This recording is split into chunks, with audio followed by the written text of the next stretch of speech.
Welcome to She Sells Radio, my friend. All right, still a little bit of not a little bit, kind of a lot bit of the COVID voice over here, but listen in, listen up. I feel like, well, quick side note, the COVID voice isn't like the sexy, cold voice that you, I know people are like, why is a cold voice sexy? But when your voice gets like really low and gravelly and it actually sounds, I think, better for podcasting or radio. I don't feel like the COVID voice is that. So bear with me, but I'm lit up about this topic today because this is actually based off of a mistake I made in my business a while back. And it's something I want to teach you not to do. And then I'm going to teach you a framework I put into place to help make sure it never happens again. So we all know, we get this, whether you're a business owner, whether you're a salesperson, you've got to have consistent lead flow. And I find, especially for my business owners out there, people who are wearing multiple hats, when you're doing all the things, when you're in charge of generating the leads, selling the leads, delivering the service, right? We can have kind of those ebbs and flows where we sign a lot of clients and then we take our foot off the gas of lead gen. And I made that mistake a while back in my business. And I'm going to tell you why I'll never do it again. And the plan I put into place to help make sure it doesn't happen again. But just know, if you have done that, or if you are currently doing that, number one, I get it, but don't do it. And I'm going to tell you why. So this was a while back in my business. I had signed a number of large deals that I was like, okay, these are going to float revenue for a while, my revenue needs, and I'm going to focus on infrastructure and on delivery. Well, sales gods always laugh when we do that, right? Because what do you know? A couple of those deals fell through, and it was like they started and then they fell through. And it was stuff that was, out of my control, but it happened. And during that time, I had taken my foot off the gas of lead generation because I was like, I'm good. This is what we need for our monthly recurring revenue. And I had also just like released a number of clients that I felt like just weren't in alignment with where we were going as a company. And so I found myself in this position where it was like, oh my gosh, like I thought our revenue was covered for a while. And it wasn't. And it was a mistake. And that's why I want to share it with you here, because like now I know, I mean, we always know, we know, like I could have coached myself at that time and been like, Elyse, sales, you should always have consistent lead gen going on all the time, no matter what. And it was just a mistake that I made.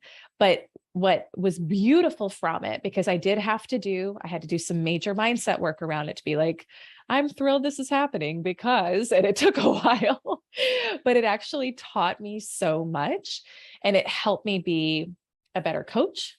It helped me be less attached to, like, totally remove my identity from money, right? Which I think we can all get caught up in.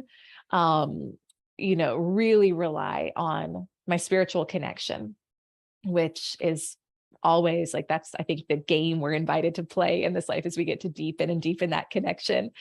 And I became so unavailable for that to happen ever again, that I made this plan called the 551 daily lead gen plan that I've implemented, and I'm going to teach you today. And I think, regardless of what you sell, regardless of whether you're in sales or you're an entrepreneur, take this and modify it for you, because it will help you have consistent opportunities, consistent leads. You should do it every day, no matter what. And it helps you make sure that no one client, no one opportunity ever becomes source, ever becomes your livelihood, and you're not dependent on any one client or deal coming through, which is so, so, so important for a lot of reasons in sales.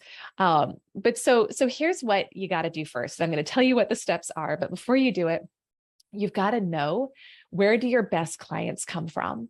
So I want you to look at your clients over the past year and look at, where did your top clients come from? And I love using the 80-20 rule for this, because it's so true. If you really dial it in and you write out like your top 10 favorite clients, they came from 20% of what you're doing. If you really dial it in.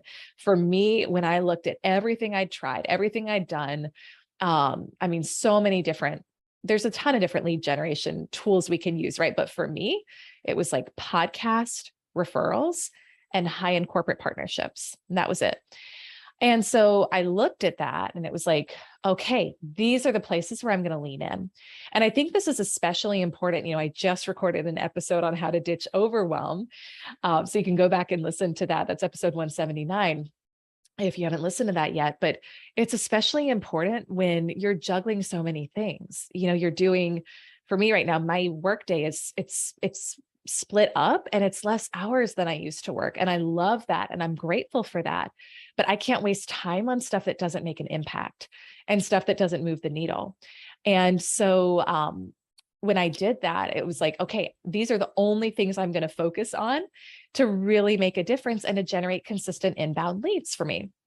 And so I got clear on what those were. So I want you right now to get clear on that. What are your top 2 to 3 things that generate leads? And then I put this plan into place, which is every day before I'm reactive, before I'm in my inbox, before I'm working with clients, before I'm doing any of that, I'm doing these. Well, it's really 11 things because it's 551. And again, take this and customize it for you. So now again, this comes after morning routine. This comes after your workout. This comes after getting you good for the day, but this is first thing in the day, what I would encourage you to do. So the first thing for me, going on podcasts is a great lead gen source. So I decided, okay, I'm going to pitch 5 podcasts a day on having me on. Now, I don't do spray and pray. I don't do blanket, just copy and paste messages. It doesn't appeal to who I am as a person. It doesn't appeal to how I like to teach people to sell, to make things really personal. So there's a bit of research that's done in this, right? Of who are the right podcasts to go on? What's the host name? How am I going to connect with them? I've talked about this on other episodes, but if you're looking for an amazing podcast database, Listen Notes is a wonderful place to find all sorts of great podcasts and just making it very personal. And I've got a spreadsheet and it's these are all the shows I want to pitch to have me on. By the way, if you're a podcast host and you want a guest to come on and talk about sales, mindset, abundance, let me know, reach out to me. And I would be more than happy to talk with you about guesting. But that's the first thing is let me get in front. I know when I get in front of new audiences on podcasts, that really moves the needle in our business. So 5 a day. The next thing for me is connecting with 5. Hold on. All right. Voice is coming back. 5 new high leverage ideal clients. And so doing specific outreach, again, custom messages. I use LinkedIn, I use social media, sending people very personalized videos and DMs, but starting to build those relationships. And then for me, the one is, it's actually recording 1 podcast episode. I'm going to tell you how to customize this to you. So when we decided to make it a daily show, that means I got to keep up with the daily show flow, right? So recording one podcast episode a day. Now I do still sometimes batch. Today I'm batching, I'm doing a bunch because I know that I'm going to need a little more time off next week, but at least 1 a day keep the doctor away. For you, what I would say though, is what's that one type of marketing that makes a big difference? So are you doing a daily video? Are you doing a daily podcast? Are you doing a daily post? What is it that really moves the needle for you? And then doing 1. So again, take this, customize it for you. For me, it's 5 podcast pitches a day, 5 new client outreaches a day, 1 podcast recording a day of my own. Because I know that's also our number 1 lead gen for our company. So when you do that, and when you do that consistently, the compound effect, it doesn't take a long time to start creating a ton of opportunities for yourself and to start to really see a shift in your results as well and your revenue. So I hope that helps you. I want to hear, are you going to implement this? Are you already doing something like this?